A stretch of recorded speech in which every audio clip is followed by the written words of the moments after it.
Jeg ser godeste Alexander Rybak borti der. Kom hit også, Alexander. Har du lue for vinteren, Alexander? God morgen. God morgen.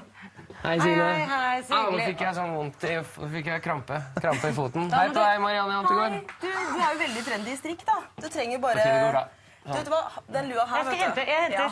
Vi har vel nemlig den her. bestemt at du skal prøve den, Alexander. Alexander, denne skal du ta på deg. Er ikke den kul? Det er en vintage-lue. Fordi jeg er fra Hviterussland, liksom. Nei, ikke fordi det er fra Hviterussland. Sånn, da har jeg hatt på meg den. Har du noe annet? Nei, da vet jeg den her, vel. Så da får vi Hviterussland. Ok, nå er det... Synes jeg... Nå snakker vi. Nå synes jeg veldig det er stereotyper her ute går, altså. Altså, for meg da, jeg har jo blitt tatt med Jeg Oslo. pleier å gå med sånne. Men du kan gjerne prøve den hvis du heller vil det. Du gjettet bra. Jeg går ofte med sånne. Man må jo tenke på... Det er veldig bra å tenke på mote, kombinert med komfort og at det faktisk passer, altså at det hjelper. Og det er jo stikkordet for alt som har her, egentlig. Det er kult å gå med, men alt gjør deg varm, og da forhåpentligvis får du en frisk og sunn høst også. Varm og praktisk. Årsaken til at du er her, Alexander, hyggelig å ha deg her, det er at du er ute med ny single, Leave Me Alone. Og kan du bare ta kort historien bak før vi ser litt fra videoen din? Det er en singelbestilling, som det heter, fra Russland og russiskspråklige land. Og så må jeg finne på en nytt tema å skrive om hver gang, og nå handler det om en jente som har forfulgt meg i sånn 2-3 år. Jeg er skikkelig blodfan av deg, for å si det på Nei, jeg elsker blodfans, men hun vil meg ikke vel. Nei, hun har tatt et skritt videre. Vi skal høre hva hun mener med det, men først så skal vi se et lite klipp fra Alexanders nye video. I don't understand. Why can't you let me be? Believe me when I say, you stupid fool. You're scaring me to death. That's not cool. Why won't you leave me alone? Just leave me alone. You're crazy, leave me alone. I'm begging you to stop and think this through. It's time you started playing with someone new. Why won't you leave me alone? Just leave me alone. You're crazy, leave me alone.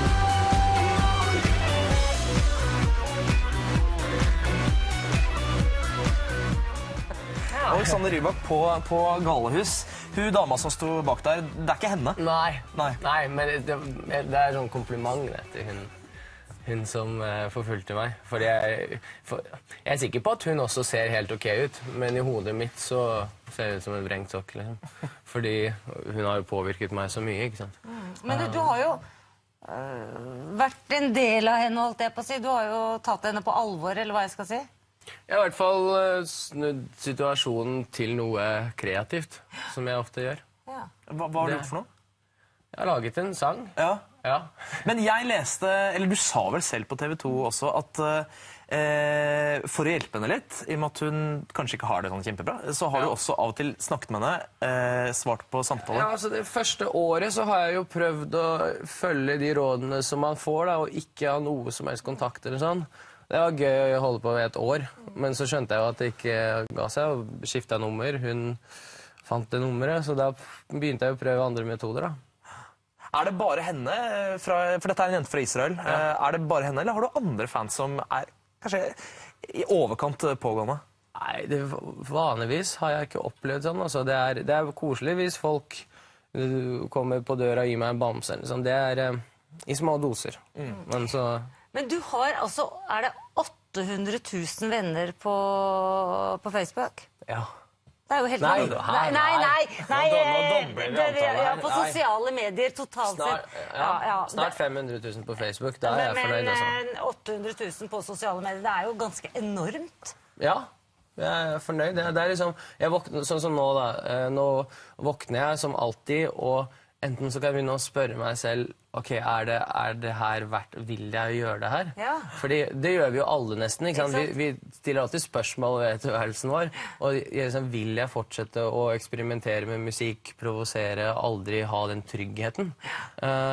Eller så kan man bare se på fakta at ja, jeg har en unik karriere, og det har jeg lyst til å fortsette med. Altså, 2009 så eksploderte jo for deg selvfølgelig, da du vant Eurovision Song Contest, og du har jo fått da hundretusenvis av fans over hele Europa. Savner du den tida hvor du faktisk hadde et anonymt liv? Jeg hadde savnet det hvis jeg ikke hadde satt pris på det, da det da det var sånn, men jeg skjønte at det var stor sjanse for at jeg med fela mi og sånn kom til å bli en artist. Så jeg satte veldig stor pris på det å kunne gå på 7-Eleven uten at noen kjente meg igjen. Fordi jeg skjønte at det var store sjanser for at det ikke ble sånn lenger. Så man savner ikke fortida så lenge man har nytten. Hva heter det? Nei, du har jo fått noe godt ut av den. Det var jo det du ønsket, å spille musikk for folk, og at folk likte det du gjorde. Men når er det Alexander bare kan være liksom... Du må ha et rom for deg selv, og det må vi jo alle. Ja, jeg har mine gode venner som kommer på besøk, eller som jeg kommer på besøk til, og så spiller vi TV-spill, bygger Lego, på Nesodden da, for eksempel. Ja. Da har jeg jo, alle vet jo hvem alle er på Nesodden uansett, så det er ikke noen nyhet. Det er ikke sånn at folk blir helt gale av å se meg på gata der. Nei. Det er mer sånn at jeg er naboen til alle, ikke sant? Så der kan jeg jo være meg selv som jeg alltid har vært. Men føler du, i og med at du har kommet i den situasjonen, og det har jo gått, altså nå har du jo levd med det noen år, men føler du at når du er et sted, så må du alltid levere, eller... Altså... Jeg føler at jeg alltid må levere 100%, ja. Men jeg er forberedt til det også, da. Så jeg blir aldri lei det der. Jeg må spørre denne singlen av Leave Me Alone, som handler om denne overivrige israelske fanen av Alexander Rybak. Vet hun at du har skrevet en låt om henne? Ja. Hvordan tror du hun vil reagere på det? Nei, hun ringer meg faktisk, nå er det bare sånn 20-30 ganger hver dag, og ikke 60-70. Så hun begynner å vegre seg litt nå. Så det hjalp til og med. Jeg regnet ikke med det. Jeg skjønte at jeg kom til å få en ny single, og hun kom til å bli glad. Men jeg visste ikke at jeg faktisk nå får mindre... Jo, men kjære venner, fra 70 til 30 Ja. i løpet av en dag, hva gjør du når de meldingene eller telefonene kommer? Vanligvis så ignorerer jeg bare det, men sånn som nå, jeg var i Moldova, jeg kommer rett fra Moldova nå. Og i utlandet så har jeg sånn greie på mobilen min at alle innkommende telefoner er skjult nummer. Så da må jeg alltid ta telefonen i tilfelle det er en venn i nød eller noe sånt, så er det jo alltid henne. Også midt på natta, så jeg har ikke sovet så mye. Blir du irritert da, eller når du snakker med deg?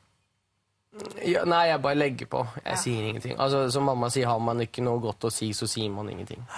Alexander, lov oss at du er litt forsiktig da, med den jenta fra Israel. Hun høres jo ikke helt god ut, kanskje. Men Og jeg har i hvert fall gjort det en musiker kan gjøre med det. Ja. singlen er i hvert fall ute. Jeg regner med at det blir et nytt album etter hvert. Det venter nok ikke bare den israelske jenta på, men alle de 100 000 også som Julealbum er glad i. blir det. Julealbum blir det. Ja. Tusen takk for at du kom, Alexander.